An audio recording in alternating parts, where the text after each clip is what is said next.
Welcome to The Bottom Line. I'm Pastor Rick Utze from Maranatha Community Fellowship in Plain City, Ohio. You know, as we look at our sports stars and movie stars and we complain that they're not good role models, because as we look at their lifestyles, we look at the way they act, they really aren't good role models. I mean, from Deflategate, which is probably way overblown, to baseball and cycling, people on steroids, to domestic violence, to drugs, to NCAA violations, and all this stuff goes on. You look at celebrities, movie stars' lifestyles, and just the mess that they're in. But I got to wondering, does God really care? And of course, to some extent, He does. But if you don't claim to know Christ, of course the lifestyles are going to be different than what God calls us to live. So what does God really care about? And I got to thinking about that. Who is God really called to be role models in our society?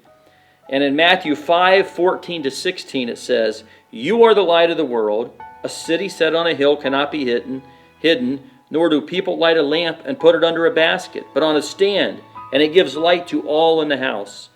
In the same way, let your light shine before others, so they may see your good works and give glory to your Father who is in heaven." So this says, you are the light of the world. And it says, light a lamp and put it on a stand. And it says, let your light shine before men. Who's He talking to? He's talking to His disciples. He's talking to followers of Jesus Christ. That is who He says is the light of the world, a reflection of Him, because He is the light. And so God really cares about people who call on His name to be role models for the world. Because quite frankly, we have more impact probably on our peers than any movie star or sports star. I mean, certainly we should have more impact on our children than sports stars. And do they have an opportunity? Do they have a platform? Sure they do. But so do we. We have a platform that God's given us at work, at our jobs, in our families, wherever God's put us. He has us come in contact with people. And those are the people that we're supposed to be a light to. I was reading a devotional this morning, and it talked about Abraham and the example that he was. And it says in Genesis 13, Abraham was very rich in livestock and silver and gold. It goes on in verse 5 of that same chapter, said Lot went with Abraham, and he had flocks and herds and tents. Now, not as much as Abraham, but they both had lots of things. And it goes on to say the land could not support both of them. And then Abraham, there was some strife between the herdsmen, and they were getting in conflicts and arguing about the land and where they should be. And Abraham went to Lot and said, "Let there be no strife between you and me, and between your herdsmen and my herdsmen, for we are kinsmen. Is not the whole land before you?" It says, "Separate yourself from me. If you take the left hand, then I will go to the right. If you take the right hand, I will go left." So Abram is telling his nephew Lot, take whatever you want, and I'll go the opposite way. See, Abram was placing his faith in God, and he was saying, Abram, take what you want. I'm not concerned about my own self. Just take it. I'll go the opposite way. God will provide. I have faith in Him.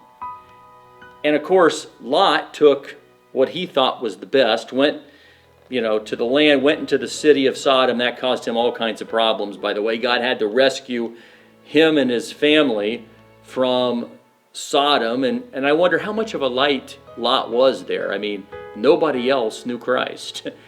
God destroyed that whole city because they were all wicked. And so, anyway, that's a different story. But Abram went into the land of Canaan, which God originally called him to. And was Abram perfect? No.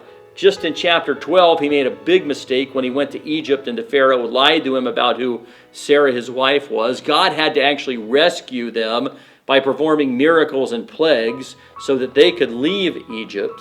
So Abraham wasn't perfect, but he learned from his mistakes. In chapter 13, it says he went before God at the altar that he had set up, and he asked and went to the Lord. And now, immediately after that, he said, Lot, you take what you want. I'm going to go, and God will take care of me. And God came and said he was going to bless him. His favor was going to be upon him. His descendants were going to be as the dust of the earth.